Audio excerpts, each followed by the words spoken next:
Bonjour à toutes et à tous et bienvenue dans cette visioconférence débat à 100% à distance. Je m'appelle Joris Zilberman et je suis directeur d'Asialis.com qui est un site d'information et d'analyse sur toute l'Asie. Avec l'INALCO, on est très heureux, comme chaque mois, une fois par mois, de vous proposer un nouveau débat consacré à l'Asie. Et cette fois-ci, ce débat va porter sur l'avenir de l'Europe face à l'influence chinoise. Alors pour en parler, j'ai le plaisir d'avoir à mes côtés de vous présenter Irène Horst. Vous intervenez ici en qualité de chercheur indépendant spécialiste de la Chine. Bonjour. Alors, Irène Horst. Bonjour à tous, merci pour Très l'invitation. bien, voilà, nous vous entendons. Bienvenue. Merci. Jean-Baptiste Jean-Gène Villemer, vous êtes directeur de l'IRSEM, l'Institut de recherche stratégique de l'école militaire. Bonjour. Bonsoir, merci de votre invitation. Avec grand plaisir. Et Paul Charon, directeur, vous êtes directeur du domaine renseignement, anticipation et menaces hybrides à l'IRSEM. Bonjour. Bonjour. Et Jean-Baptiste Jean-Gène Villemer et Paul Charon, vous êtes co-auteurs d'un rapport qui a fait du bruit, un rapport publié en septembre dernier et qui s'intitule « Les opérations d'influence chinoise, un moment machiavélien ». Alors, avant de commencer ce débat, je voudrais juste planter le décor, dire quelques mots. D'abord, ces dernières années, en particulier pendant la pandémie de Covid-19, eh bien, les pays européens, l'Europe a définitivement pris conscience que la Chine populaire menait des opérations d'influence. Alors, qu'est-ce que ça veut dire? Justement, on est là pour en parler, là pour en discuter. On entend parler des opérations qui vont bien au-delà de campagnes assez classiques, des opérations de séduction pour des pays qui veulent élargir, par exemple, leurs partenaires commerciaux. Là, le gouvernement de Pékin met en œuvre une stratégie dont on va parler avec des méthodes qui sont parfois coercitives, parfois clandestines et qui se rapprochent parfois de plus en plus des méthodes de la Russie. Et donc s'ajoute au soft power un sharp power, vous savez, ce pouvoir de nuisance, comme on peut traduire cette expression, qui agit par des moyens qui ne sont pas militaires. Alors, cette influence est particulièrement visible dans certains pays d'Europe centrale et orientale ou des pays d'Europe du Sud qui n'ont pour certains pas les armes pour résister à ce que d'aucuns appellent une véritable offensive chinoise ou bien qui font preuve pour d'autres d'une convergence de vues avec Pékin. Par exemple, on a bien vu que la polémique en Hongrie sur l'installation du premier campus universitaire chinois à Budapest, on a bien vu cette illustration très récente. Alors, cela dit, certains pays européens commencent à se détourner de Pékin, alors qu'ils espéraient une manne d'investissement chinois. C'est le cas, par exemple, de la Lituanie. On l'a bien vu dans la presse. La Lituanie, qui était membre de cette plateforme, de ce partenariat 17+1. Alors, pour ceux qui ne connaissent pas cette plateforme, 17+1, c'est 17 pays d'Europe centrale et orientale, plus la Grèce, et plus un, la Chine.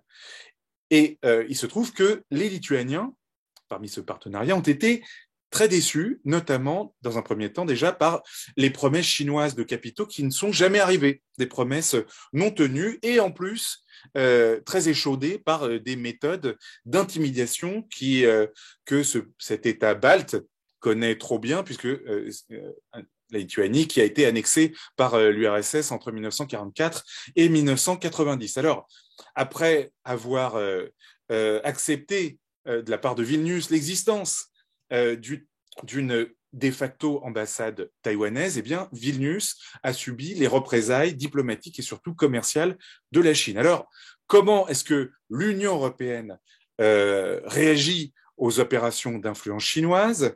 Est-ce qu'il existe une contre-stratégie européenne? C'est ce que nous allons voir. Merci à tous encore d'être avec nous. Vous êtes actuellement 130 à nous suivre ce débat qui est en direct. Et je le rappelle, c'est un débat qui ensuite sera disponible en podcast, en replay gratuitement. N'hésitez pas, je vous y invite. Et je vois que certains nous ont déjà souhaité bonsoir. Bonsoir à vous. Également, à nous poster vos questions, soit dans la partie chat, soit dans la rubrique questions-réponses. Et moi-même, je me ferai le porte-voix de vos questions, soit au fur et à mesure, selon le temps que nous avons, et en tout cas, forcément, à la fin de cette visioconférence. Je vous rappelle que ce débat va se dérouler en 3 séquences, pendant 50 minutes à peu près, et puis ensuite, pendant 30 minutes, on se consacrera à vos questions que je transmettrai en direct à nos 3 intervenants. Alors, première séquence de ce débat, il faut savoir évidemment de quoi on parle quand on évoque l'influence chinoise en Europe, quand on évoque la stratégie de Pékin, ses modes opératoires. Alors, ma première question est pour vous, Paul Charon. Quels sont les concepts employés par la Chine comme socle de ces opérations d'influence en Europe, notamment? Oui, merci. Donc, ce qu'on a essayé de faire dans ce rapport, c'est tout à l'heure, vous avez mentionné le soft power, le sharp power, et c'est une façon effectivement d'appréhender les opérations d'influence chinoise. Nous, ce qu'on a essayé de faire, c'est de partir des concepts et des doctrines indigènes, donc de la façon dont la Chine qualifie elle-même ses opérations d'influence. Alors, il y a tout un tas de concepts qu'on mobilise dans le rapport, qu'on présente en tout cas, mais il y en a 2, disons, qui sont incontournables de par leur poids et leur ancienneté. C'est d'abord le Front uni et les 3 guerres.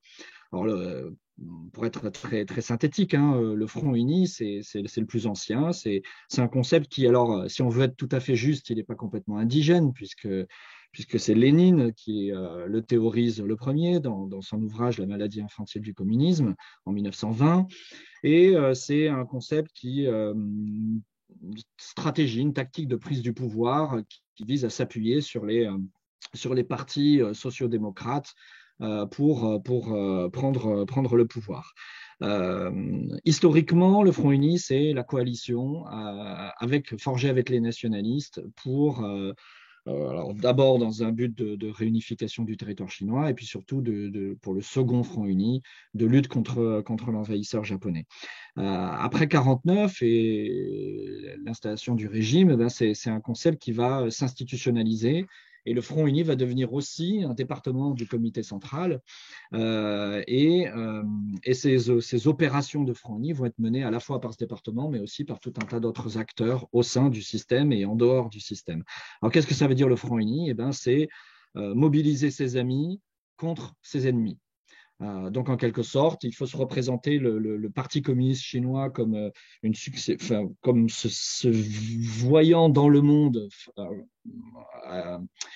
comme dans une succession de cercles concentriques avec des cibles successives. D'abord, les Chinois de Chine qui ne sont pas membres du Parti communiste et qu'il faut rallier au projet du PCC, puis la diaspora qui constitue la population la plus dangereuse parce qu'elle peut importer en Chine les idées libérales, et puis ensuite, au-delà de la diaspora, les sociétés d'accueil, etc. Mao qualifiait plutôt le Front uni d'une des 3 armes magiques du PCC avec la lutte armée et la construction du parti. Et c'est bien ce que c'est vraiment le meilleur instrument pour éliminer toute force sociale de contestation face au parti.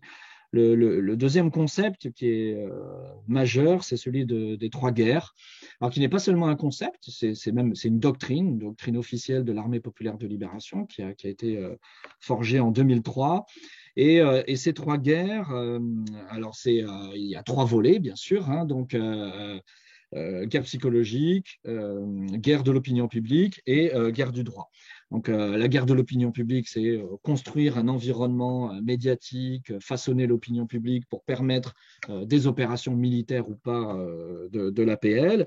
Les opérations psychologiques, donc la guerre psychologique vise à affecter le comportement d'une population cible.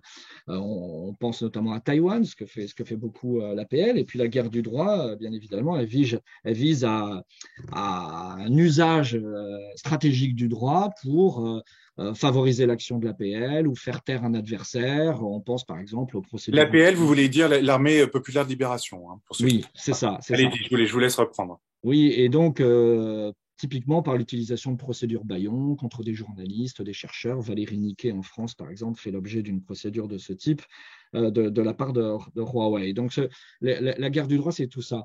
Et les trois guerres, donc, ont vocation à s'appliquer non pas seulement en temps de guerre, mais aussi en temps de paix.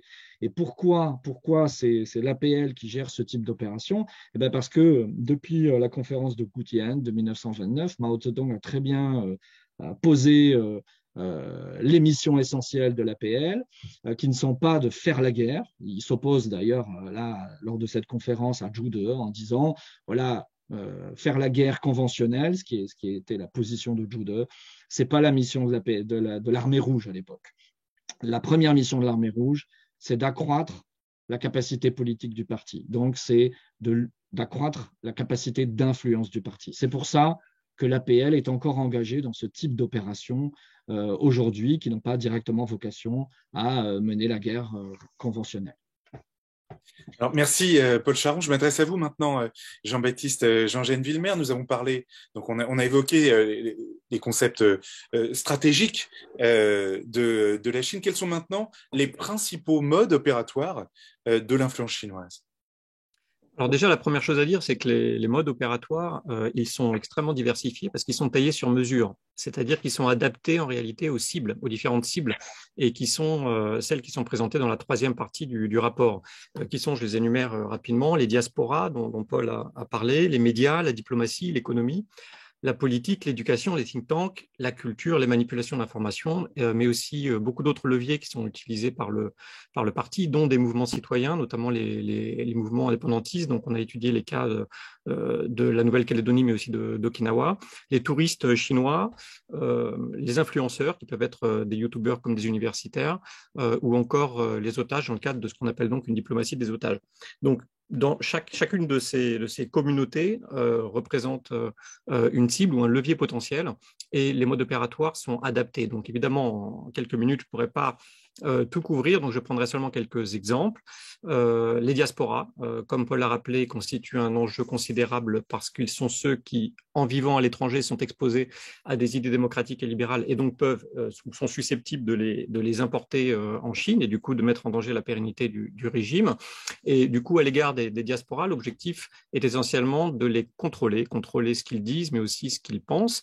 Donc les modes opératoires, c'est la surveillance, le recensement des membres, l'infiltration et le fait de maintenir une pression constante sur eux. Donc ça passe par différentes méthodes d'intimidation, voire de harcèlement, de contraintes d'une manière ou d'une autre, voire parfois par certains cas d'agression physique, mais aussi de pression sur les États, sur le territoire desquels ils se trouvent, afin potentiellement de les faire arrêter, éventuellement de les faire extrader, ce qui a pu fonctionner dans certains cas.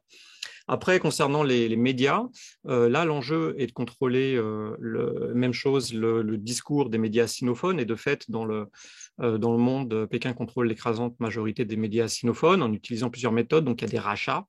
Il y a de la cooptation ou des pressions par des associations chinoises locales.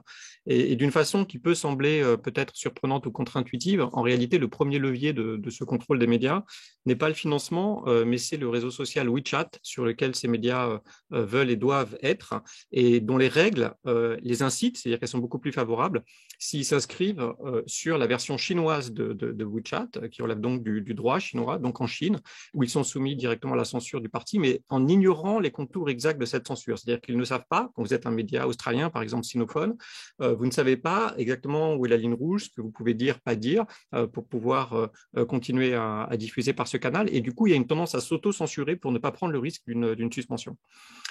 Concernant l'économie, alors évidemment, c'est l'un des principaux vecteurs de l'influence chinoise et l'un des plus évidents. La coercition économique chinoise, elle prend des formes qui sont extrêmement variées. Le déni d'accès au marché chinois, bien sûr, des sanctions commerciales, des embargos, des restrictions. Les touristes chinois dont je parlais tout à l'heure, qui peuvent être contingentés, c'est-à-dire que Pékin utilise comme une sorte de robinet, le robinet à touristes, notamment contre contre Taïwan, puisqu'il y a des conséquences économiques qui peuvent être fortes dans certaines régions. Il y a des organisations de boycott populaire, etc. Donc, il y a au cours des dernières années plusieurs pays qui en ont fait les frais de ces méthodes-là, le Japon, la Corée du Sud, mais surtout en ce moment, bien sûr, l'Australie. Et il y a beaucoup d'entreprises privées qui finissent aussi par plier sous la pression et qui prennent garde à soit ne pas critiquer le parti, soit lorsqu'elles l'ont fait, et il y a eu un cas sur lequel on revient, qui est celui de la NBA aux États-Unis, s'excusent après pour ne pas perdre leur accès au marché chinois. Concernant la politique, il y a bien sûr les relations de parti à parti. Donc ça, c'est un acteur particulier qui est présenté dans la deuxième partie du rapport sur les acteurs, qui s'appelle le DLI, le département des liaisons internationales. Mais il y a aussi le fait de cultiver non seulement des partis, mais aussi des individus. Et les individus, ça peut être des politiciens soit actifs, soit retraités. On a des exemples dans plusieurs pays, et qui peuvent être soit de simples contacts, il y a toute une gradation, soit de ce qu'on appelle des idiots utiles, soit des agents d'influence, soit de véritables recrues. Donc il y a une gradation, tout le monde ne joue pas le même rôle. Et Pékin pratique aussi, et ça c'est moins connu, l'ingérence électorale, un peu comme les Russes ont pu le faire, mais de manière moins spectaculaire, quoique les cas les plus sérieux et les mieux documentés se trouvent à Taïwan. Il y a aussi des cas d'ingérence avérée dans des élections locales, cette fois au Canada et en Australie. Et puis, il y a, dernier exemple peut-être que je peux mentionner s'il reste 1 ou 2 minutes, concernant l'éducation, parce que ça nous concerne particulièrement, étant donné qu'on est là à l'INALCO, puis c'est aussi un sujet qui nous préoccupe à l'IRSEM naturellement, c'est-à-dire les universités, où il y a plusieurs leviers, plusieurs modes opératoires. Le premier étant structurel, c'est tout simplement la dépendance financière. Alors, ce n'est pas trop le cas des universités françaises qui sont dans un système public différent, mais par exemple en Australie, le nombre d'étudiants chinois très important, qui constitue de loin la première population d'étudiants étrangers, pèse aussi beaucoup dans les choix qui sont des choix politiques et de gouvernance et parfois de programmation scientifique des universités, puisque cette dépendance financière peut inciter à l'autocensure sur certains sujets. Un autre problème, c'est naturellement la surveillance et l'intimidation sur les campus étrangers, d'abord des étudiants chinois, surtout ceux qui sont considérés comme dissidents, avec des histoires qu'on rapporte, mais qui sont bien connues, d'une étudiante, par exemple, aux États-Unis, qui a reçu un coup de fil de ses parents, qui lui demandait pourquoi elle avait dit ça en classe 2 jours plus tôt, alors qu'évidemment, les parents n'étaient pas en classe, mais ils l'ont su parce qu'elle a été dénoncée par quelqu'un de sa classe, qui, en passant par le consulat ou l'ambassade, a transféré l'information en Chine, et les forces de sécurité ont été parler aux parents pour faire pression sur eux, qui eux-mêmes font pression sur leur enfant, qui du coup hésite à rentrer en Chine parce qu'elle se demande si elle n'est pas menacée. Donc voilà, c'est ce type d'engrenage. Et les principaux relais locaux au sein des universités et sur les campus pour exercer cette pression, ce sont des associations étudiantes qu'on appelle les CSSA, et qu'on présente aussi, on présente leur rôle, comment ils fonctionnent et quel genre de lien ils entretiennent avec les autorités. Et il y a aussi la question du façonnement plus large des études chinoises, c'est-à-dire de la recherche, puisque les chercheurs sont incités à produire une recherche qui est soit non critique, c'est-à-dire sur des sujets qui ne sont pas politiques ou pas susceptibles de l'être, soit même favorable ou voire complaisante, à travers un système soit d'incitation, avec des offres de voyage luxueux, vous êtes très bien traité, très bien reçu, etc., voire des offres de poste qui peuvent être en cumul ou à plein temps dans des universités chinoises, ou alors par la contrainte, c'est-à-dire des pressions. Et là, l'arme du visa est aussi utilisée, parce que c'est quelque chose qui est important pour les chercheurs, pour leur légitimité de faire des enquêtes de terrain en Chine, et du coup, ça peut aussi contribuer à façonner des études chinoises qui seraient plutôt favorables au parti, ou, comme je le disais, plutôt apolitiques. Merci Jean-Baptiste Jean-Vilmer. On va développer les autres aspects plus tard, évidemment. Maintenant, j'aimerais connaître votre point de vue, Irène Horst. Comment est-ce que vous percevez cette stratégie chinoise en Europe? Quelle est votre analyse? Merci. Alors, c'est d'abord un commentaire général sur le rapport. Je trouve évidemment que c'est un rapport clé parce qu'il contribue à approfondir ce qu'on appelle aujourd'hui une compétence Chine sur un sujet crucial. Donc, en montrant bien les spécificités de l'approche chinoise pour ce qui est donc de ces opérations d'influence. Et je trouve qu'il est effectivement très important de faire passer le message que quelque chose qui marque disons la prise de pouvoir de Xi Jinping, c'est la fusion entre le civil et le militaire, donc l'APL sert le parti. Donc ça, c'est un point de rupture majeur, et donc évidemment, ça donne une autre grille de lecture pour ces opérations d'influence. Juste aussi une autre remarque préliminaire, c'est vous posez donc la question de l'influence chinoise en Europe. Donc ça n'est pas un point de vue de nulle part, comme le rapport de l'IRSEM le propose, ce qui rend évidemment le commentaire beaucoup plus difficile. Et je voudrais aussi signaler que je trouve que c'est quand même très important de différencier la stratégie chinoise, enfin les opérations d'influence chinoises dans des territoires comme Hong Kong ou Taïwan, où là, il y a clairement un conflit ouvert, et on peut comprendre que l'arsenal de guerre psychologique, d'opinion publique, de guerre cognitive est pleinement à l'œuvre, et la stratégie chinoise en Europe. L'Europe l'a posée, la Chine et l'Europe sont des rivaux systémiques, mais ça ne fait pas de l'Europe une ère de guerre. Et donc, je voudrais aussi, à partir de ce point-là, arriver tout de suite à une des deux conclusions du rapport, à savoir, les auteurs donc, notent l'inefficacité donc, de cette nouvelle posture chinoise, la russianisation des opérations d'influence chinoise, et je lis, donc, elle implique certains succès tactiques, mais elle constitue un échec stratégique, la Chine étant son meilleur ennemi en matière d'influence. En gros, les opérations d'influence que vous décrivez sur 650 pages, si elles sont très sophistiquées, elles n'ont pas l'air de marcher très fort. Donc la Chine de l'image est au plus bas, et je trouve qu'il est quand même bien difficile de saisir la moindre influence significative sur les décideurs français et européens.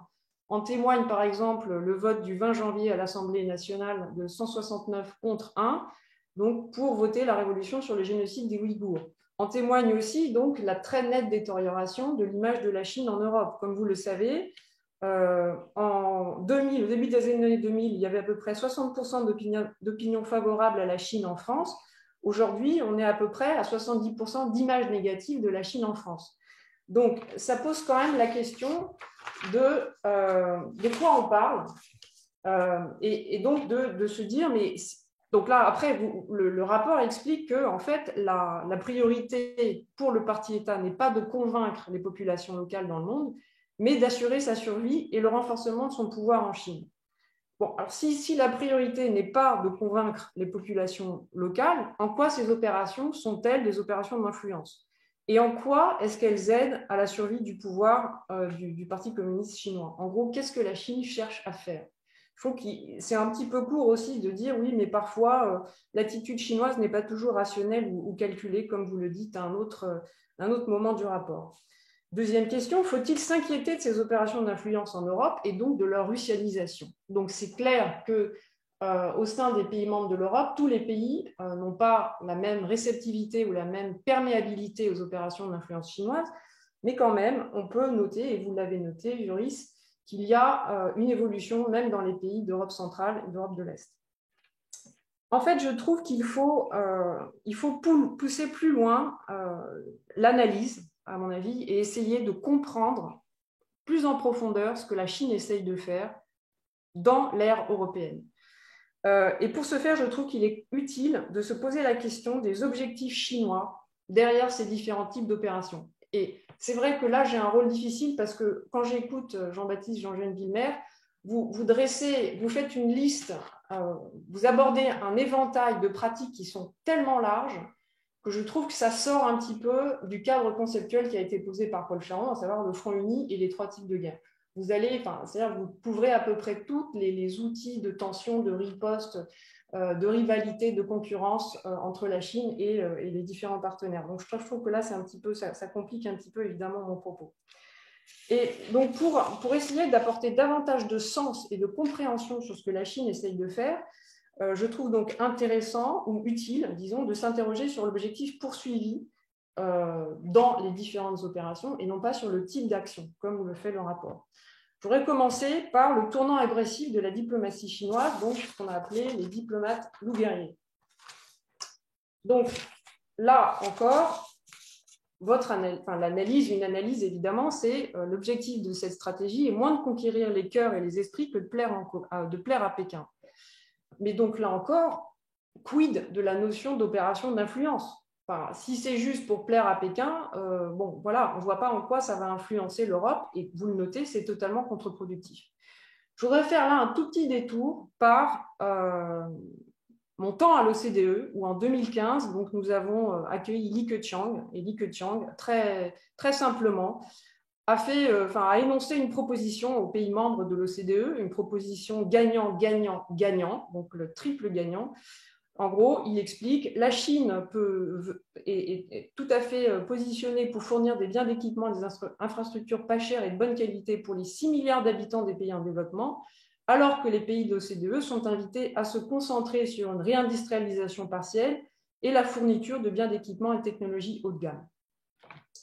Alors, quand on a ça en tête, et donc évidemment, Li Keqiang n'a pas du tout la même influence qu'il avait, si tant est qu'il en avait une forte en 2015, mais je pense que cette stratégie générale de la Chine vis-à-vis de ses partenaires reste d'actualité, d'où la question, est-ce que la cible des opérations, disons, des sorties des diplomates loups guerriers ne pourrait pas être le pays hôte, donc les populations locales des pays hôtes, mais les partenaires en développement du pays hôte. Donc, c'est une idée en fait qu'avait suggérée Pierre Aski dans une de ses chroniques et qui, à mon sens, mérite d'être développée.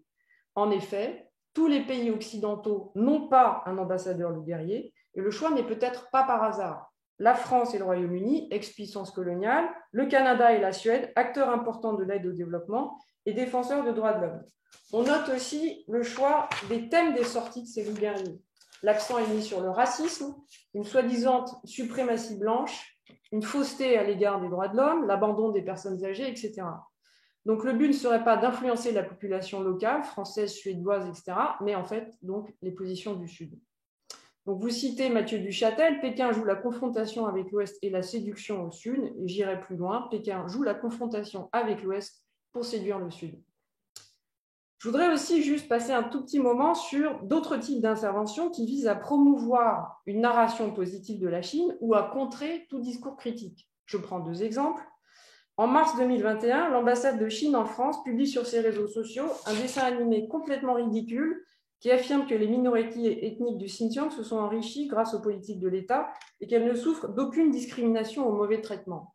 Deuxième exemple, en octobre 2021, l'ambassade de Chine à Rome envoie une missive à la mairie de Brescia s'insurgeant contre l'exposition des œuvres de Cao Badio, artiste dissident, qui serait, je cite, rempli de mensonges anti-chinois et mettent en péril les relations amicales entre la Chine et l'Italie et demandent son annulation.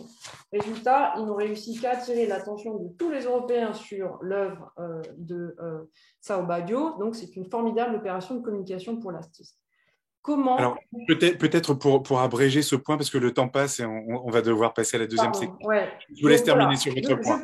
Je pose juste donc la question de comment comprendre des ratages pareils et que disent-ils de la Chine aujourd'hui. Et donc, voilà, mais je pourrais reprendre si ça intéresse les autres, les auditeurs. On pourra revenir. Mais bien sûr, je pense qu'il y aura des questions qui permettront de revenir sur ces points et on pourrait aussi les développer à travers nos parties suivantes. Et pareil, Paul Charon et Jean-Baptiste Jean-Gelvin-Muer, peut-être vous répondrez à ce que dit Irène Horst à travers la suite de notre séquence.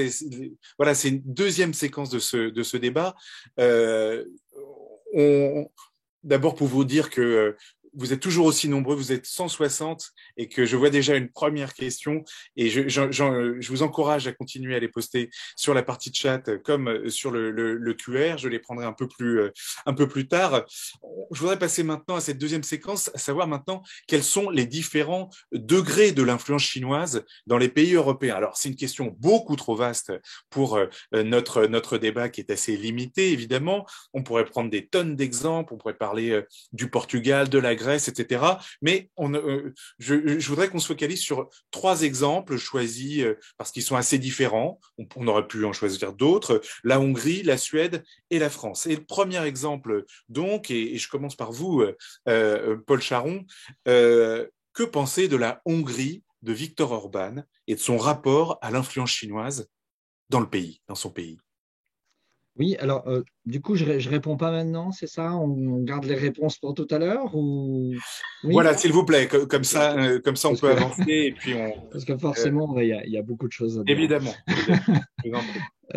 Très bien. Alors, sur le cas hongrois est intéressant du fait des affinités électives, si je puis dire, entre Viktor Orban et la Chine communiste, qui peuvent se lire qui reposent sur cette fascination à la fois pour l'illibéralisme et les grands régimes autoritaires chez Viktor Orban. Et ça se traduit de fait par une puissante pénétration de la Chine en Hongrie, pénétration qui est d'ailleurs multiforme, et c'est ça qui est intéressant. C'est-à-dire qu'on parle souvent des investissements financiers ou économiques, mais c'est pas seulement ça.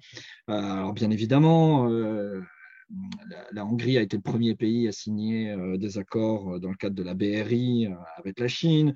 Il y a eu des rachats de grandes entreprises hongroises. La BRI, donc les nouvelles routes de la soie. Les nouvelles routes de la soie, pardon. Allez-y. Il y a cette fameuse ligne ferroviaire qui verra peut-être un jour, enfin qui sera véritablement en fonctionnement un jour entre Belgrade et Budapest. Il y a les accords, ou en tout cas l'acceptation de la 5G via Huawei, etc. Ou encore l'utilisation plus récente, enfin l'inoculation du vaccin chinois de Sinopharm contre la Covid-19. Donc, bien évidemment, il y a cette pénétration économique, mais il n'y a pas que ça. Il y a une pénétration qui est également culturelle, universitaire, éducative, intellectuelle, dans le cadre des think tanks aussi. Et c'est ça qui est sans doute le plus significatif, c'est l'étendue du répertoire de moyens utilisés en Hongrie. Donc juste quelques exemples, parce qu'on n'a pas le temps de rentrer dans les détails, mais la Hongrie est l'un des 30 pays qui accueillent un centre de médecine traditionnelle chinoise, par exemple, donc un des rares en Europe. C'est, Jean-Baptiste l'a rappelé tout à l'heure, ou vous l'avez rappelé, je ne sais plus d'ailleurs, il y a la construction de ce fameux campus de l'université Fudan, qui est un campus immense, 130 hectares, qui devrait voir le jour en 2024.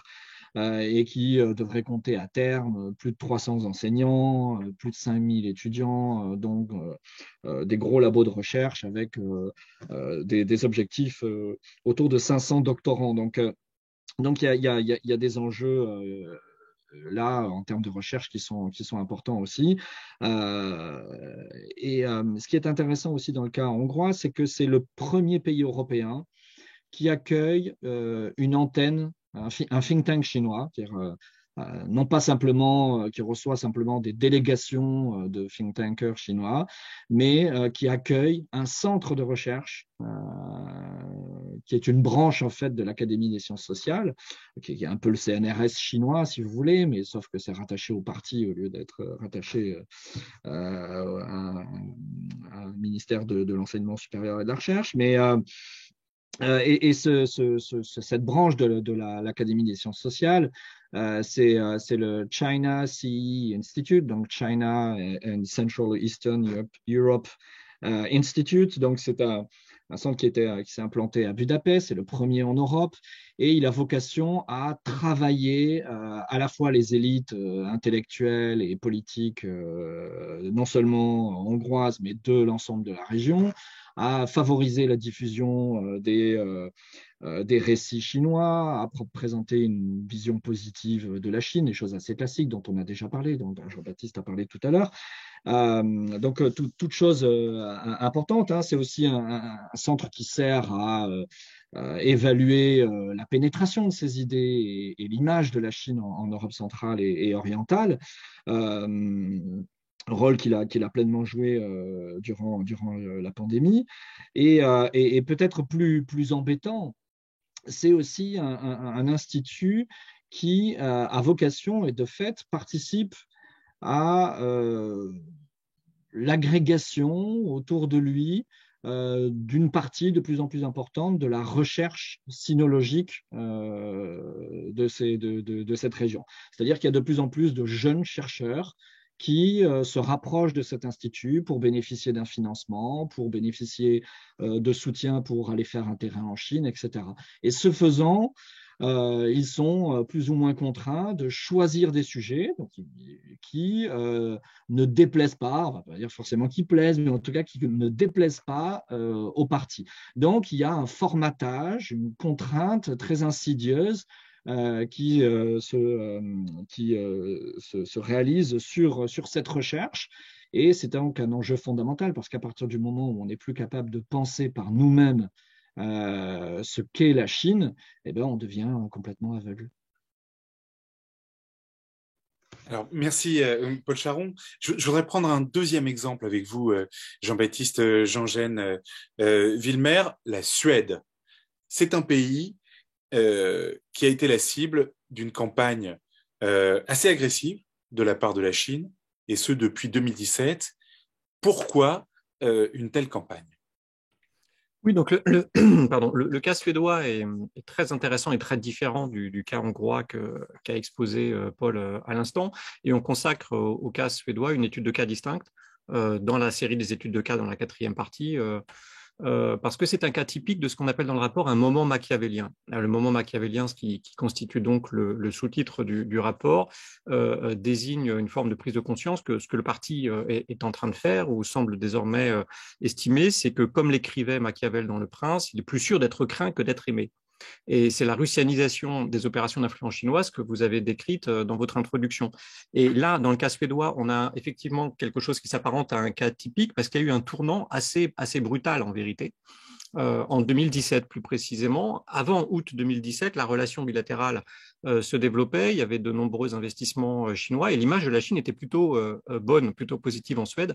Puis est arrivé un nouvel ambassadeur en août 2017, Gui Pengyu, qui s'est avéré être l'un des précurseurs de ces fameux diplomates loups guerriers que nous, enfin la plupart, ont découvert récemment pendant la pandémie, mais en réalité, il y avait des précurseurs, dont lui en Suède et aussi un certain Lou Chaillet qui était au Canada à l'époque et qui déjà se distinguait par leur agressivité. Et donc, il est arrivé, il a rapidement multiplié les attaques. Et Lou Chaillet qui est en France maintenant. Qui est désormais en France depuis l'été 2019. Allez-y. Et donc, lui, il est arrivé, alors que la relation bilatérale était excellente, il a très vite multiplié les attaques, des déclarations menaçantes, notamment à l'encontre des médias. Il y a des journalistes suédois qui disaient, qui nous ont raconté aussi, moi quand j'étais à Stockholm, être victime de manœuvres d'intimidation et parfois de pression, y compris quasiment physique, de surveillance devant chez eux, etc. Et de la part aussi de diplomates chinois et de diverses organisations chinoises, dont des organisations étudiantes. Donc il y a eu une dérive agressive pendant plusieurs années qui s'est manifestée de différentes manières et qui a eu des conséquences très sérieuses, puisqu'en l'espace de quelques années, la relation sino-suédoise s'est considérablement détériorée. En fait, la Suède a fermé tous ses instituts Confucius, ce qui est rare. Hein. C'est-à-dire qu'aux États-Unis, par exemple, il y en a beaucoup plus. Il y a des fermetures, mais il en reste beaucoup. Nous, il nous en reste 18, on en a 18 en France. La Suède est relativement une exception en ayant fermé tous ses instituts Confucius. Elle a réécrit sa stratégie Chine. La ville de Göteborg, qui avait un jumelage avec Shanghai qui était sur le long terme, l'a annulé. La Suède n'autorise plus Huawei et ZTE à concourir dans l'appel d'offres en cours sur la 5G, etc. Et aujourd'hui, les Suédois sont 80% à avoir une opinion défavorable de la Chine. C'est les deuxièmes dans le classement après les Japonais sur la scène mondiale. Donc, autrement dit, pour l'ambassadeur, là, si on présume que le rôle de l'ambassadeur est d'entretenir, d'enrichir, de développer la relation bilatérale, le bilan est complètement désastreux. Donc ça peut sembler incompréhensible de l'extérieur, ça peut sembler contre-productif, mais en réalité, et c'est ce que disait tout à l'heure Irène Horst, et c'est ce qu'on a écrit dans le rapport, la priorité, effectivement, n'a jamais été de séduire les Suédois, mais ce phénomène des diplomates loups guerriers, il exprime plutôt des ambitions personnelles et des trajectoires professionnelles. Et c'est-à-dire que le diplomate le plus zélé, donc le plus brutal, le plus violent, le plus insultant, peut espérer être récompensé. Et c'est quelque part l'exemple de Zhao Lijian, qui était un conseiller inconnu dans une ambassade à Islamabad et qui a été propulsé porte-parole du ministère des Affaires étrangères et qui a donné le ton de cette nouvelle vague. Donc, autrement dit, c'est une politique extérieure à usage intérieur. Et donc, la question qu'on peut se poser, c'est pourquoi la Suède ? Pourquoi à ce moment-là, dans ce pays-là, etc. Et c'est une question que se posaient les Suédois eux-mêmes. Pourquoi nous ? En fait, il est apparu que la Suède était un bon test de cette nouvelle stratégie des loups guerriers pour plusieurs raisons, parce que c'est un pays de la bonne taille, c'est-à-dire il est ni trop petit ni trop gros, il est assez petit pour pas être une menace dans sa réaction. On ne fait pas la même chose avec les États-Unis, par exemple, mais assez grand pour être significatif, en tout cas à l'échelle européenne. La Suède, c'est aussi un pays symbole, c'est l'un des champions mondiaux des valeurs démocratiques et libérales, donc c'est un symbole à fragiliser. Quand on est dans une compétition des modèles, hein, c'est-à-dire le modèle l'autocratie à la chinoise est supérieur à la démocratie libérale, c'est quand même ce que Pékin cherche à montrer. Il y avait aussi un passif et certains problèmes dont beaucoup de critiques sur les droits de l'homme à l'endroit de Pékin, avec certaines rivalités. Il y avait une affaire Gui Minhai, un citoyen suédois qui était enlevé et détenu en Chine, qui a contribué aussi à alimenter cette relation bilatérale problématique.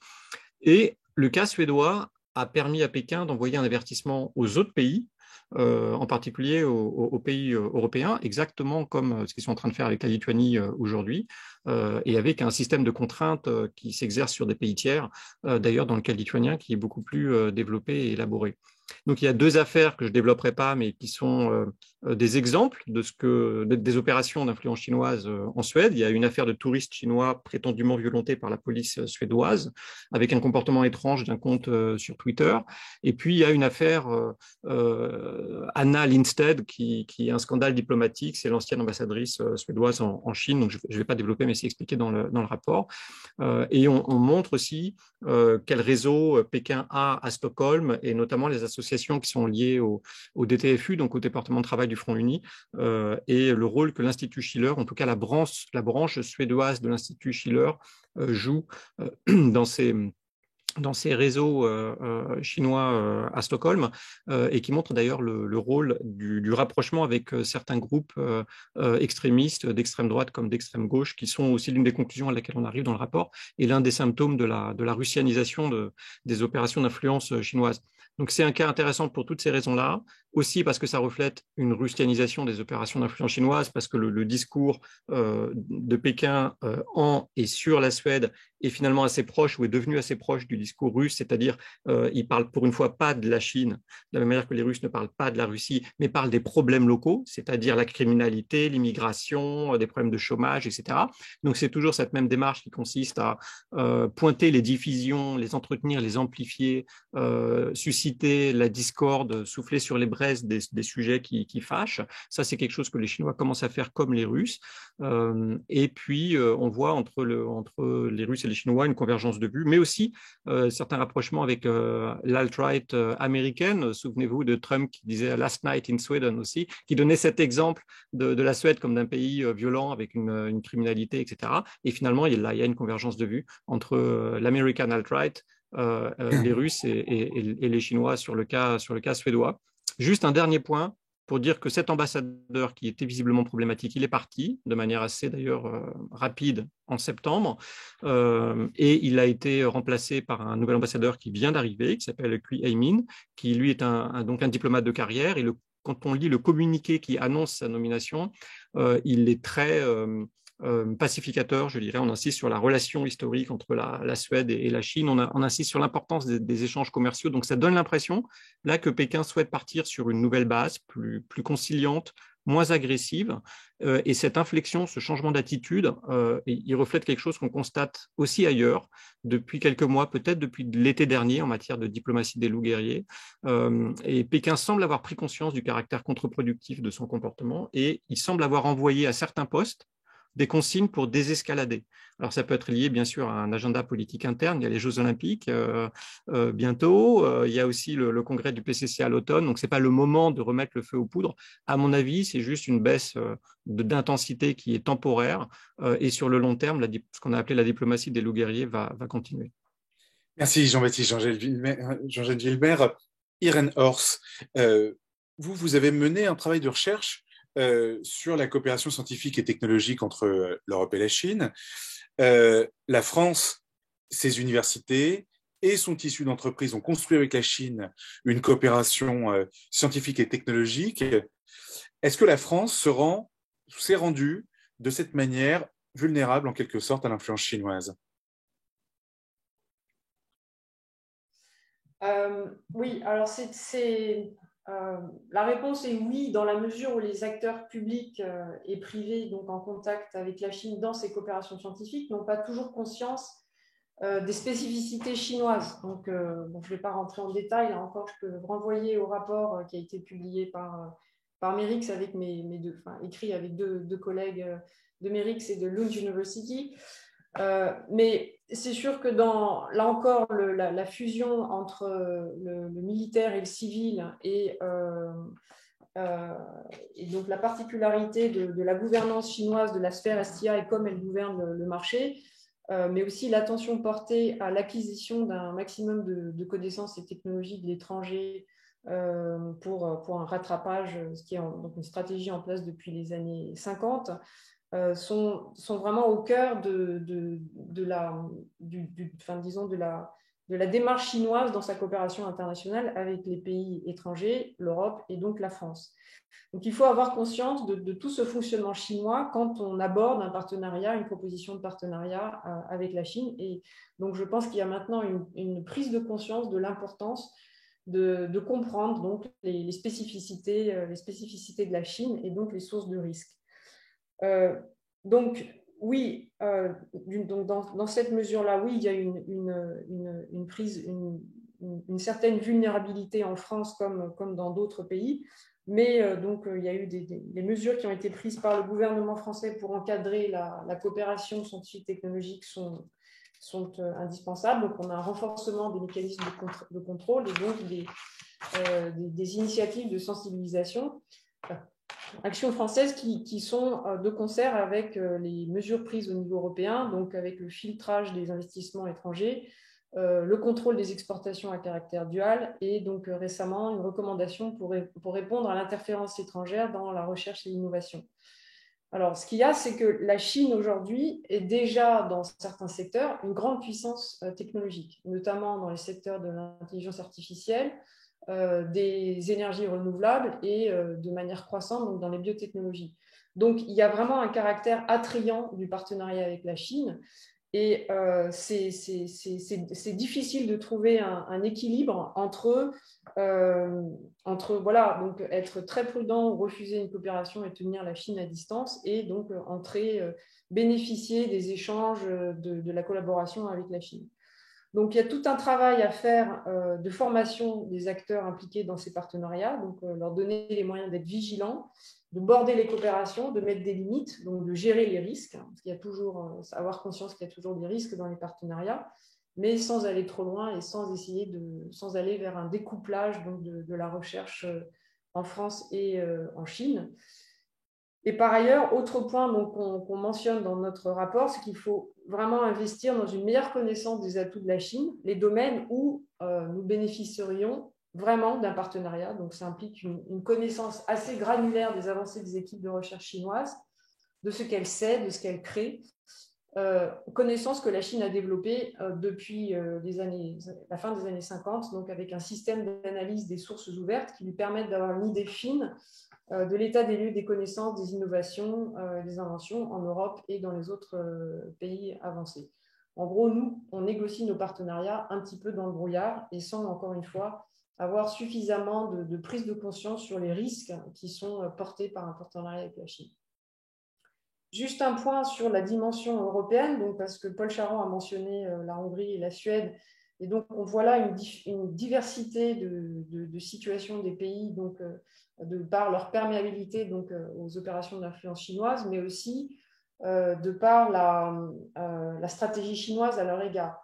Donc, je pense que jusqu'à maintenant, l'accent n'a pas été suffisamment mis au niveau européen sur la coordination entre pays européens en profondeur pour penser et pour mettre en œuvre donc, une politique européenne vis-à-vis de la Chine. Et ça, justement, on va en parler dans la troisième séquence de notre débat. Est-ce que vous aviez des points à rajouter sur la France ? Non, là maintenant je fais court. Très bien. Alors, troisième séquence de ce débat. Merci Irène Horst. Troisième et dernière séquence de notre débat. Vous êtes toujours aussi nombreux, 159 spectateurs. Merci. Et je vois que vous avez posté déjà pas mal de questions, que ce soit dans le chat ou dans le QR. Donc, je vous invite à continuer. Malheureusement, je vois 2 mains levées, mais nous, on s'est fixé comme règle juste de prendre vos questions écrites. Alors, je vous invite à continuer à le faire et nous aborderons ces questions juste après cette séquence. Alors avant cela, la question phare de notre débat aujourd'hui, évidemment, c'est quelle est la réaction de l'Union européenne à cette influence chinoise. Et on peut commencer, Paul Charon, sur le terrain des connaissances, de la connaissance de la Chine. Et que penser en particulier de la stratégie des Européens en matière de recherche sinologique, de recherche sur la Chine et en matière de think tank? Oui, merci. Je vais essayer d'être assez bref pour conserver du temps pour la discussion. Je pense que on peut résumer la situation par une asymétrie manifeste de connaissances. C'est-à-dire que les Chinois connaissent bien mieux notre façon de penser, nos penseurs, nos intellectuels, nos travaux de recherche, que nous ne connaissons les leurs. C'est vrai, bien évidemment, dans tous les domaines de la connaissance scientifique, et c'est encore plus criant dans le domaine qui nous intéresse plus particulièrement à l'IRSEM, qui est celui des études stratégiques. Quand on discute avec, y compris des militaires, par exemple, en France comme ailleurs, en Europe ou même en Amérique du Nord, en général, on nous cite 2 références, Sun Tzu, bien évidemment, et La guerre hors limite, qui est un ouvrage rédigé par 2 colonels chinois et qui est sans doute qui est le seul ouvrage de stratégie traduit en langue occidentale de stratégie chinoise, si on enlève les classiques qui ont pu faire l'objet de travaux sinologiques. Et ça, c'est très significatif parce que dans un cas comme dans l'autre, ce sont des ouvrages qui ne sont pas influents, c'est-à-dire qui n'ont que très peu d'influence sur les travaux des stratégistes ou des stratèges chinois aujourd'hui. En fait, il y a une pensée stratégique, une pensée militaire qui est extrêmement dynamique, qui produit énormément. Et j'encourage ceux qui lisent le chinois à regarder régulièrement le quotidien de l'APL, alors pas dans sa version anglophone justement, dans sa version chinoise, et vous verrez, ce quotidien rend compte régulièrement des travaux scientifiques des militaires et des chercheurs qui travaillent dans ces domaines-là, et c'est extrêmement riche avec tout un tas de concepts qu'on évoque dans le rapport et qui montrent que c'est pas simplement le front uni et les 3 guerres, pour répondre un petit peu à Irène Horst d'ores et déjà. C'est des concepts qui tournent autour de la guerre cognitive, du pouvoir discursif, des mesures actives, etc. Donc il y a une richesse stratégique qu'on ne soupçonne pas en France et en Europe et qu'il nous faut mieux connaître. Les emprunts à Michel Foucault autour du pouvoir discursif appliqué par l'APL aujourd'hui, c'en est un exemple. Mais il y en a d'autres dans d'autres domaines. La fièvre dont SupChina, donc ce média américain spécialisé sur la Chine, a rendu compte autour des langues classiques occidentales, donc le grec ancien et le latin, sont aujourd'hui enseignés à des niveaux et avec une fièvre en Chine qu'on ne voit plus en Europe ou en Amérique du Nord, alors que les universités américaines ferment des départements et les universités européennes aussi, ou diminuent les exigences pour entrer dans ces filières de grec ancien et de latin. Les Chinois s'y mettent éperdument. Et autre exemple, une passion pour Léo Strauss et Carl Schmitz, par exemple, et d'une manière générale pour les anti-lumières. C'est-à-dire que les Chinois, les intellectuels chinois connaissent par cœur tous ces théoriciens. Je vous renvoie aux travaux de Sternel, notamment sur ces théoriciens des anti-lumières, qu'on appelle les anti-lumières, parce que la Chine trouve là des arguments endogènes pour contrer le modèle européen qui reste encore bâti sur ces idées des Lumières et le libéralisme. Tout ça pour dire qu'on a besoin de mieux connaître la pensée chinoise pour aussi mieux s'en défendre. Donc, que faut-il faire? Et de quoi souffrons-nous du coup? D'un manque de chercheurs, pas assez de chercheurs, pas assez de chercheurs en plus, si on parle spécifiquement de nos sujets, pas assez de sinologues qui travaillent sur les questions stratégiques. Trop peu de sinologues qui travaillent sur les questions stratégiques. Vous n'imaginez pas la difficulté que l'on a à l'IRSEM pour recruter des spécialistes de la Chine qui travaillent sur ces questions. Donc, il faut en former plus, il faut plus de bourses pour financer des doctorats dans ces sujets.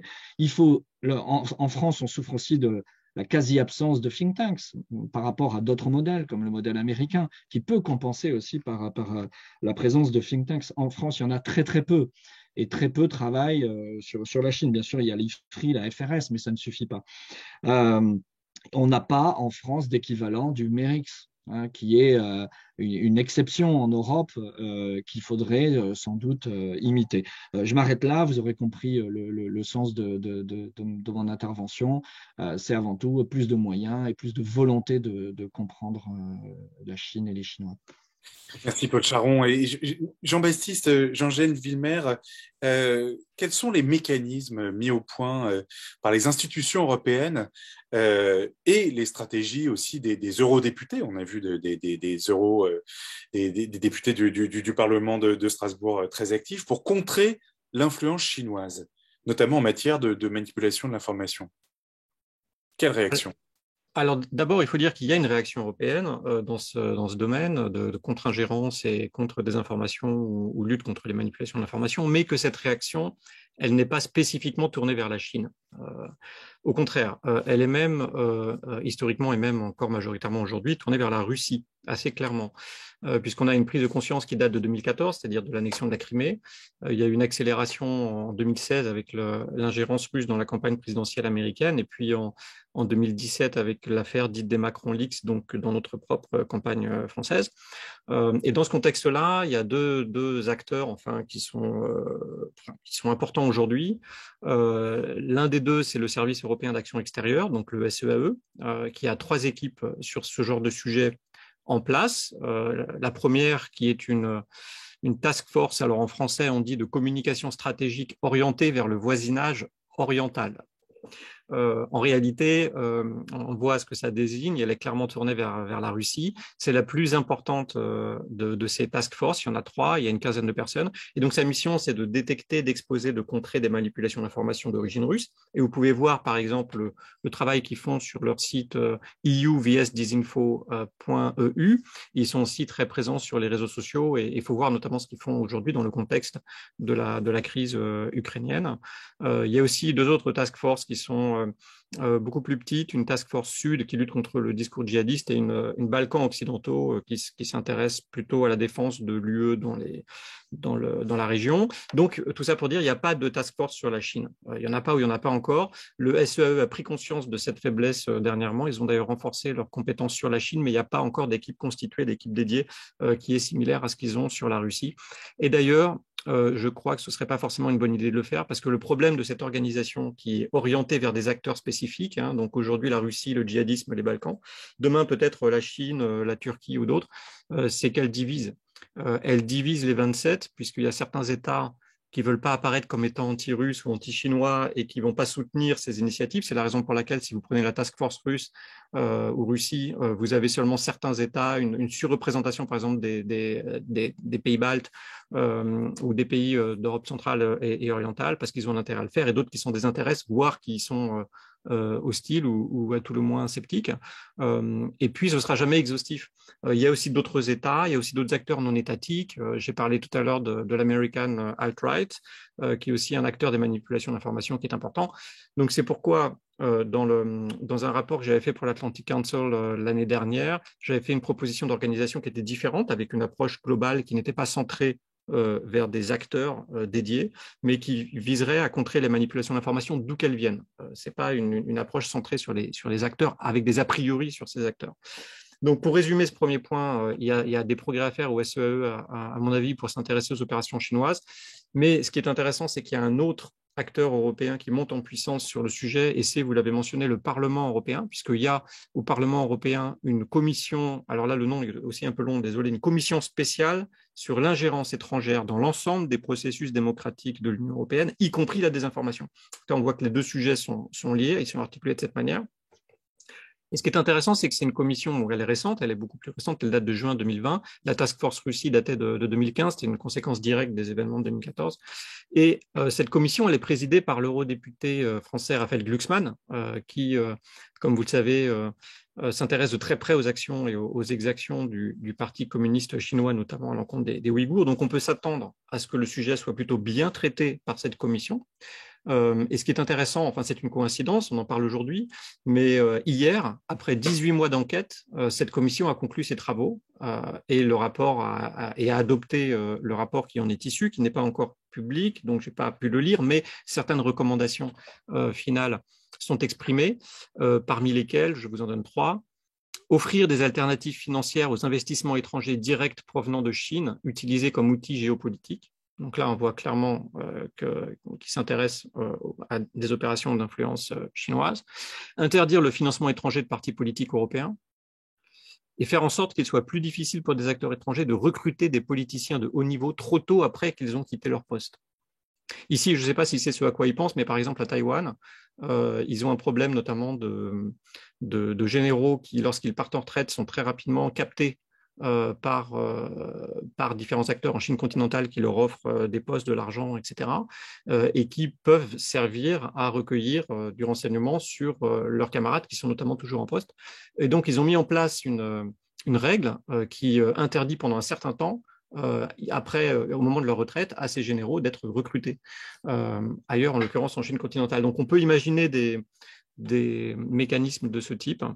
Donc, pour résumer, ce qu'on peut dire, c'est que la réaction des institutions européennes, elle n'est pas spécifiquement tournée vers la Chine. Il y a certains mécanismes qui sont en place, donc le SEAE et la Commission spéciale au Parlement. Elles peuvent jouer un rôle, et le rôle qu'elles peuvent jouer ces institutions, c'est avant tout dans la sensibilisation, c'est-à-dire dans le fait de faire connaître les risques des opérations d'influence et des manipulations de l'information. Et de ce point de vue, on pourrait espérer une plus grande présence sur les réseaux sociaux. Regardez ce que fait la Task Force sur la Russie. Si on avait une équipe même beaucoup plus petite qui faisait la même chose pour dénoncer des manipulations chinoises en Europe, et il y en a, il y a des cas intéressants. Il y a par exemple un cas qu'on détaille dans le rapport qui s'est passé pendant la pandémie en Italie, où il y a une vidéo qui a été trafiquée, c'est-à-dire qu'une bande son, une fausse bande son a été rajoutée sur des images, où il y a des Italiens à leur balcon qui applaudissent et qui semblent remercier la Chine d'avoir livré des masques, etc. Alors qu'en fait, c'était pas du tout ça. Ils applaudissaient des soignants ou je ne sais plus. Et donc, il y a eu une manipulation d'informations évidente, c'est-à-dire une vidéo qui a été trafiquée pour faire croire, pour contribuer à l'influence chinoise, en l'occurrence en Italie. Ce genre de choses peuvent parfois fonctionner, par exemple en Serbie, où la population a une vision plutôt positive du rôle de la Chine dans la lutte contre la pandémie et plutôt négative du rôle de l'Europe, alors même que Belgrade a bénéficié de pas mal de fonds européens et de soutien de l'Union européenne. Donc là, il faut dire qu'on perd des batailles de l'opinion publique face à la Chine en Europe. On ne se défend pas assez, on n'expose pas assez les manipulations des autres, en l'occurrence chinoises, et d'une manière générale, on ne communique pas assez ou pas assez bien. Donc, ce qu'on peut dire, et là je suis d'accord avec ce que disait Paul dans un autre domaine qui est celui de la recherche, mais c'est qu'il reste évidemment des progrès à faire. Merci. Je me tourne maintenant vers vous, Irène Horst. De votre côté, comment est-ce que vous percevez les réactions de l'UE, l'Union européenne, des pays européens à l'influence chinoise? Je rejoins Jean-Baptiste Jean-Villemer sur sa réponse. Et j'ai deux points de complément. D'abord, je pense qu'il faut notamment sur les mesures supplémentaires donc, à prendre par l'Union européenne, donc les 3 que Jean-Baptiste a cités. Effectivement, je pense qu'il faut aussi donc, regarder en amont de l'influence ce qui confère en fait à la Chine les moyens de contraindre. Donc, je l'ai déjà dit, les contours de ce que les auteurs ont appelé les opérations d'influence est un petit peu parfois plus ou moins lâche, quoi, disons, mais je pense que donc d'une part il y a l'influence et puis ensuite il y a disons l'emprise ou disons les actions qui donnent à la Chine les moyens de contraindre. Donc l'Europe donc s'est engagée, je l'ai mentionné déjà sur cette voie avec un ajustement de ses conditions et des modalités de son ouverture. Donc, j'ai parlé des investissements, du filtrage des investissements étrangers, mais donc il y aurait d'autres secteurs sur lesquels l'Union européenne pourrait travailler, notamment l'achat de terres agricoles et aussi donc l'acquisition de PME à haut potentiel technologique. Donc voilà, donc poursuivre ce travail donc, de redéfinition des conditions de l'ouverture européenne à la participation étrangère. Mais autre chose quand même, donc je trouve qu'il y a un risque au niveau européen, donc ce n'est pas forcément l'Union européenne, mais il y a quand même le risque d'une simplification trop grande et d'une diabolisation de la Chine. Parce que parfois, si on a une lecture un petit peu rapide du rapport, tout partenariat devient suspect, tout étudiant chinois devient potentiellement un agent de l'armée populaire de libération. Et du coup, on arrive donc à une espèce de caricature quand même de la Chine qui va en retour donc créer un durcissement des positions du discours français européen sur la Chine de manière systématique, qui va rendre difficile de tenir un discours un petit peu plus nuancé, ou disons un discours qui essaye de mettre en avant la complexité de la relation avec la Chine et la complexité de la Chine. Par exemple, je l'ai abordé rapidement tout à l'heure, mais je pense qu'en fait, le fonctionnement très dur du parti est aussi un moyen de pallier les faiblesses institutionnelles du fonctionnement de l'État. Donc voilà, une gouvernance qui n'a pas fait sa transition complètement d'un système qui était complètement basé sur une planification. Et on arrive donc à une polarisation des positions, donc en Europe, qui va embrayer le pas aux tendances de découplage aux États-Unis. Et donc, on avance, alors que ce n'est pas forcément l'intérêt européen, dans une situation de guerre froide.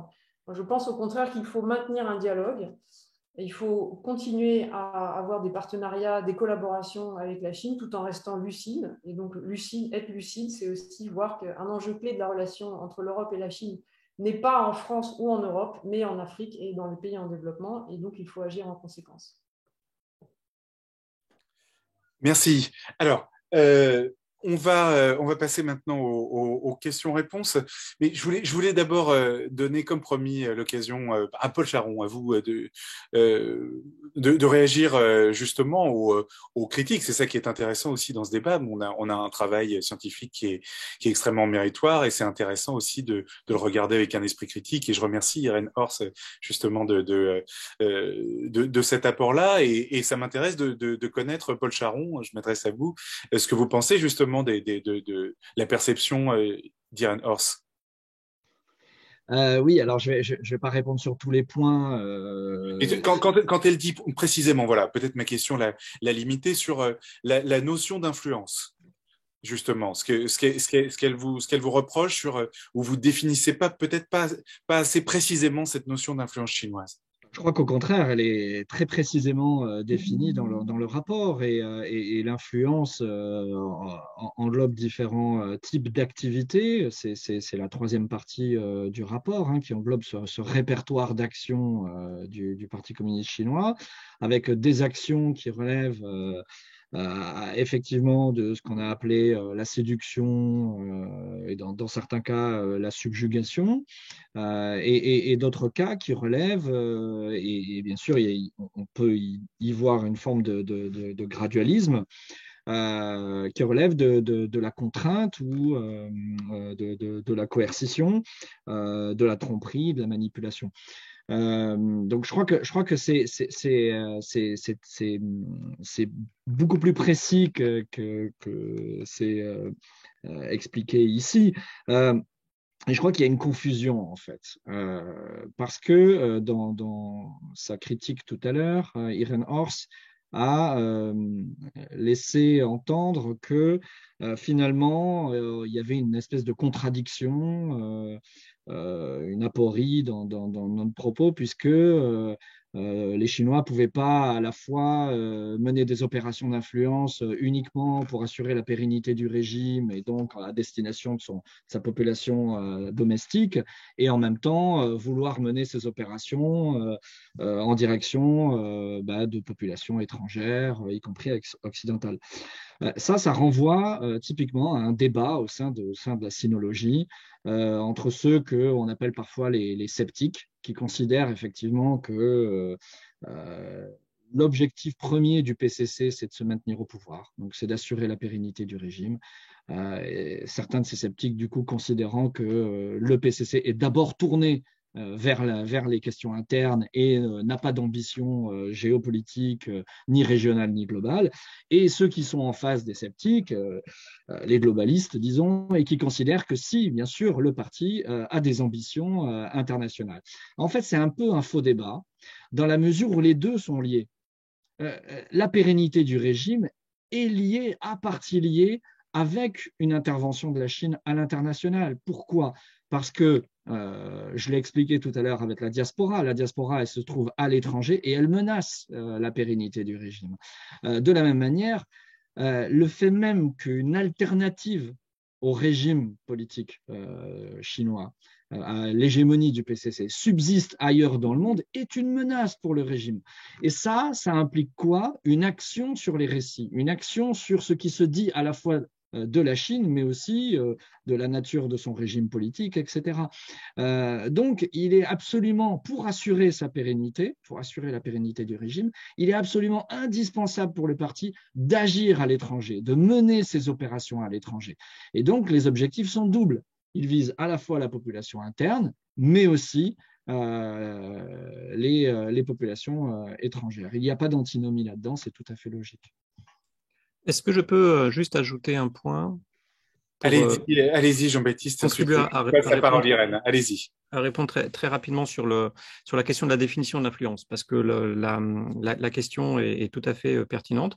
Il y a naturellement différentes manières de présenter l'influence, mais si on en reste à la définition classique et tout à fait générale, c'est-à-dire qui n'est pas liée à un domaine en particulier, si on prend ce que dit l'Académie française, par exemple, l'influence, c'est quoi ? C'est l'action d'influer.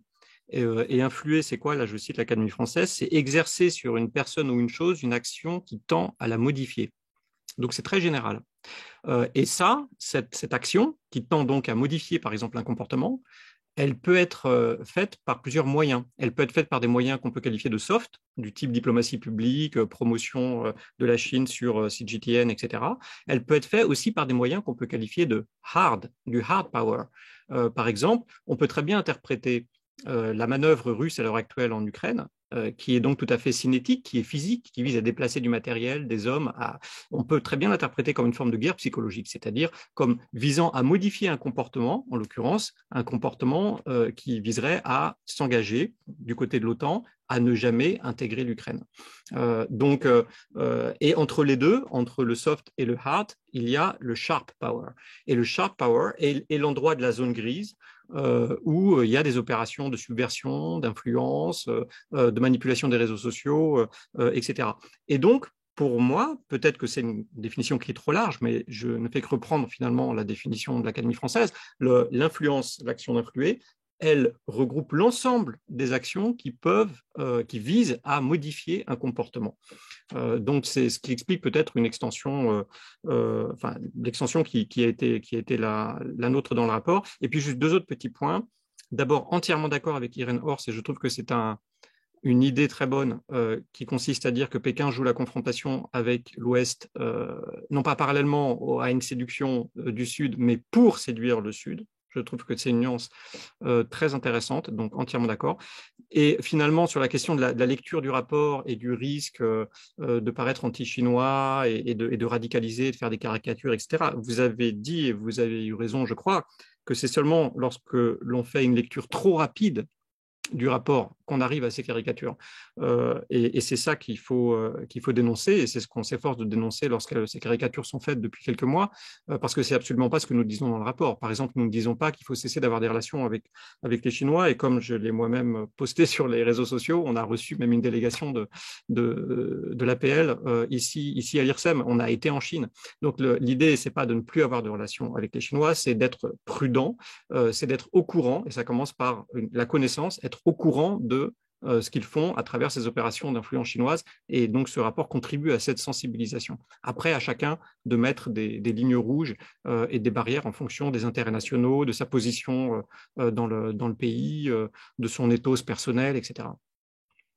Alors, j'ai une question. Alors, il y a pas mal de questions là de la part des spectateurs, de nos participants, et je vous remercie d'ailleurs. Il y a des questions qu'on peut rassembler thématiquement.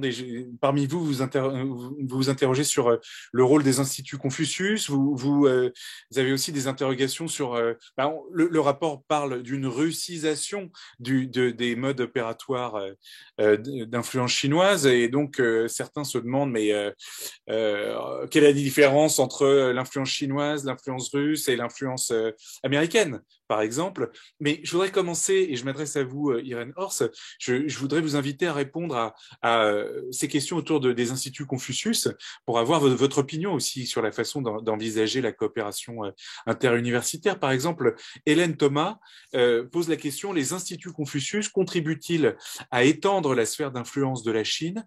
Dans quelle mesure? Et pour rassembler les questions, eh bien, il y a, excusez-moi, je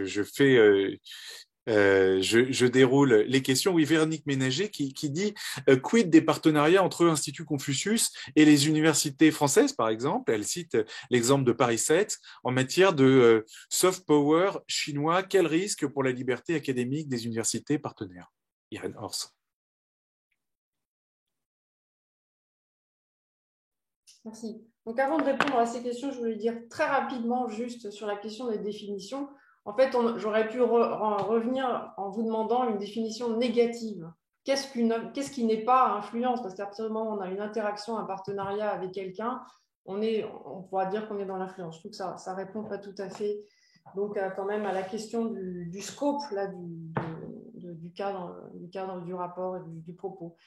Là, je crois qu'il y a eu sur la question du paradoxe ou de la contradiction. Donc, en fait, encore une fois, mon idée, ce que j'essaye de dire, c'est que la cible n'est pas tant la population locale, mais la population chinoise dans les pays, disons en Suède ou en France, et la population des partenaires hôtes. Donc, ce n'est pas exactement la même chose. Alors, pour en venir aux instituts Confucius, bon, là, j'avoue que je ne suis pas très bien placée pour répondre. Je pense que ça serait quand même important d'interroger les directeurs de département Asie de Paris 7 notamment.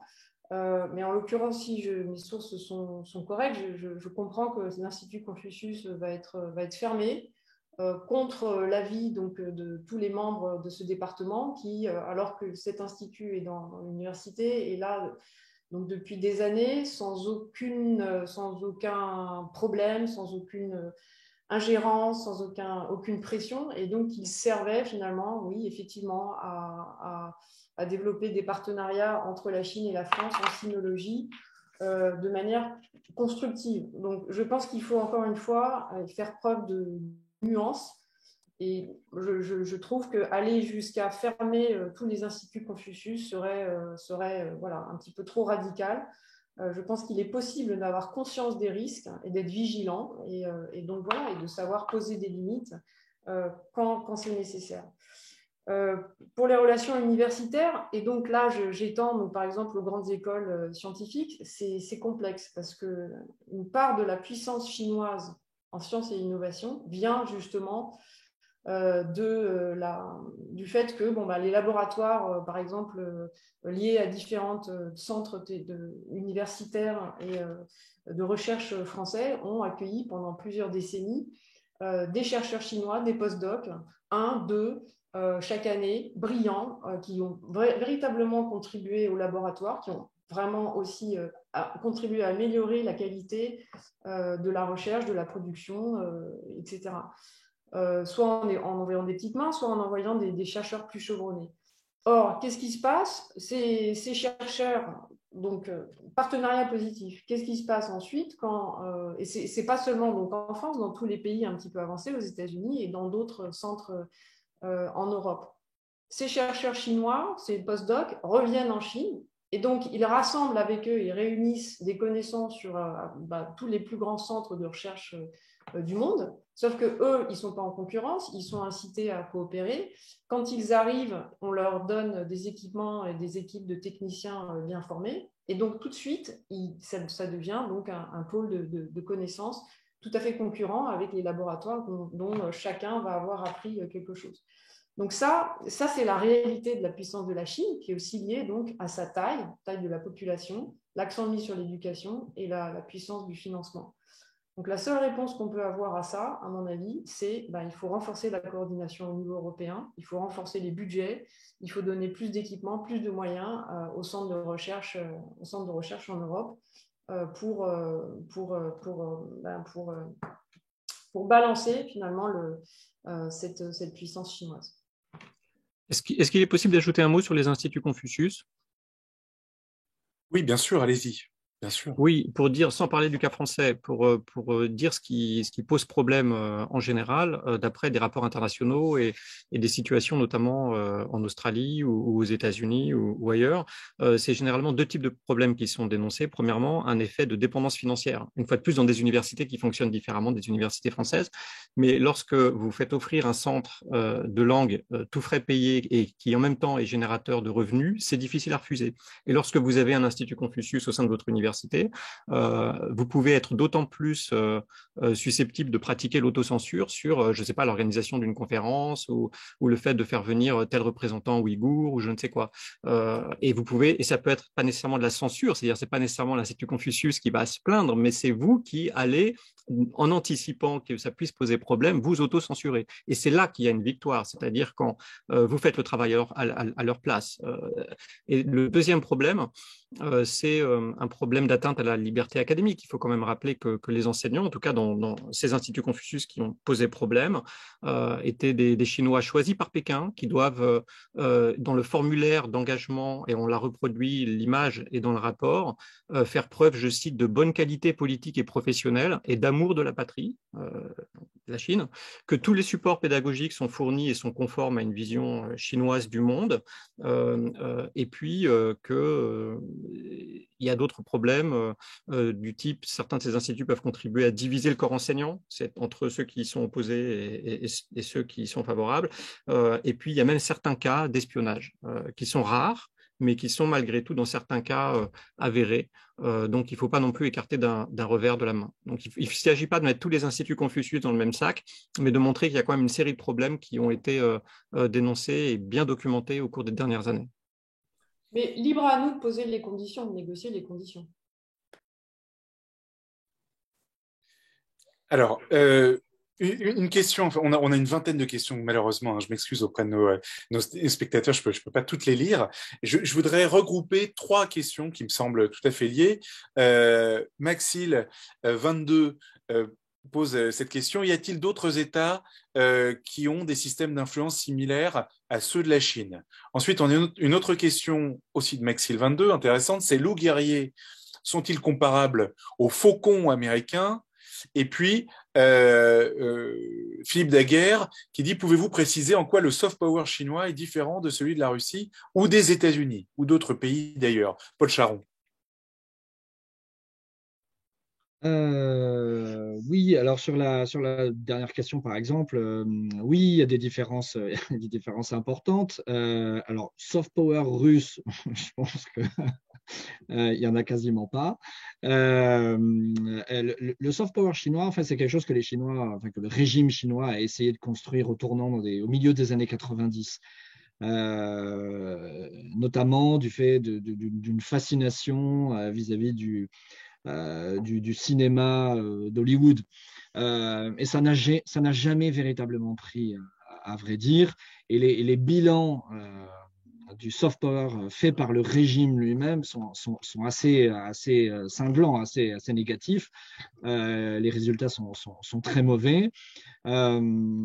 il y a des différences majeures. C'est que le soft power chinois, c'est pas véritablement un soft power, c'est une diplomatie publique en fait. C'est-à-dire que on a affaire à des acteurs qui sont des acteurs étatiques ou du parti, donc des acteurs qui sont de la puissance publique, disons, alors qu'aux États-Unis, on a une puissance étatique qui est beaucoup moins présente, qui crée un environnement favorable, mais on a surtout une société civile qui est extrêmement dynamique et qui produit ce soft power américain. Donc on a des modèles qui sont extrêmement différents.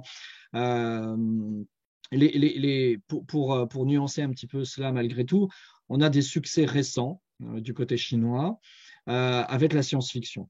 Voilà. La science-fiction, c'est peut-être un domaine où la Chine commence à briller un petit peu.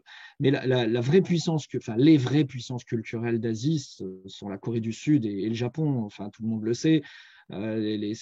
C'est la K-pop qui s'écoute partout, c'est les films coréens ou les séries coréennes et japonaises qui se regardent partout, éventuellement taïwanaises, et hongkongaises, mais pas de Chine du continent. C'est pas de ce point de vue-là une puissance culturelle. Sur la science-fiction, on a une évolution assez récente, d'abord dans la littérature et plus récemment dans le cinéma, avec quelques gros films, enfin des films à gros succès récents. Donc voilà, sur les opérations d'influence, oui, d'autres États mènent des opérations d'influence à l'image de celle de la Chine.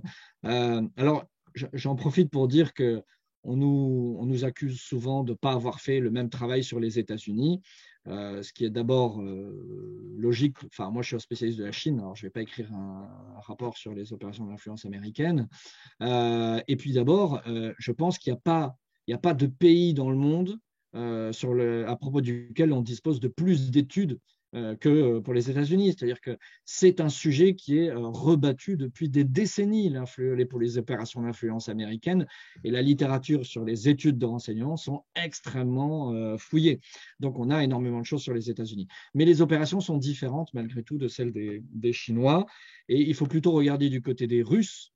Et on a un cas assez flagrant qui montre la proximité entre les opérations russes et chinoises. C'est ce qu'on a baptisé Infection 2.0, qui est une copie quasi conforme de l'opération Infection menée par le KGB en 1983.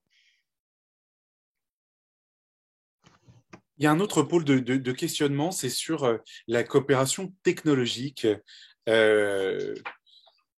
Irène Horst, je vous lis deux questions qui sont à la fois absolument gigantesques et qui sont liées et auxquelles je vous laisse la liberté de répondre à votre manière. D'abord, Ludovic Genin qui dit la Chine domine désormais le réseau 5G, l'écosystème technologique de l'île de Chypre via Huawei. Connaissant les opérations d'influence du PCC via la technologie décrite dans le rapport de l'IRSEM, comment est-ce que l'Union européenne et la France peuvent se protéger de cette mainmise chinoise sur des infrastructures technologiques vitales dans le futur? Par ailleurs, autre question connexe de Jean-Paul Robe, la Chine impose l'enregistrement des brevets et des transferts technologiques pour les sociétés européennes de high-tech désireuses de se développer sur ce marché. Pourquoi l'Union européenne n'exige pas la réciprocité à l'égard des sociétés chinoises? Voilà, ça pose la question de la coopération technologique et puis de comment la Chine ouvre son marché technologique et suscite des frustrations parmi les Européens sur un manque de réciprocité au niveau technologique.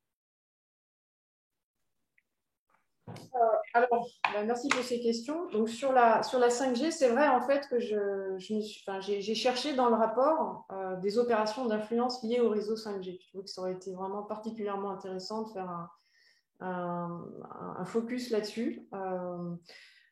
Et bon, la réponse, c'est donc avec le filtrage des investissements donc, sur les infrastructures critiques, normalement, donc l'Europe a les outils pour se protéger d'une prégnance trop forte de la Chine sur les infrastructures numériques.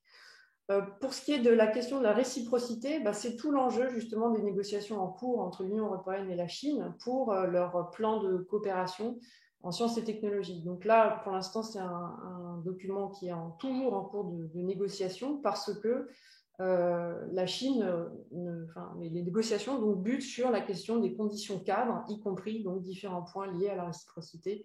Je ne connais pas le détail des points d'achoppement, mais peut-être effectivement c'est aussi lié à cette question d'enregistrement du brevet.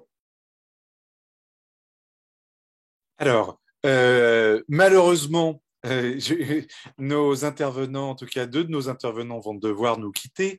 Il est 19h57 et je suis aussi frustré que vous. J'aurais plein de questions à poser à Irène Hors, à Paul Charon et à Jean-Baptiste Jean-Gène Villemer. Mais voilà, on va en rester là pour aujourd'hui.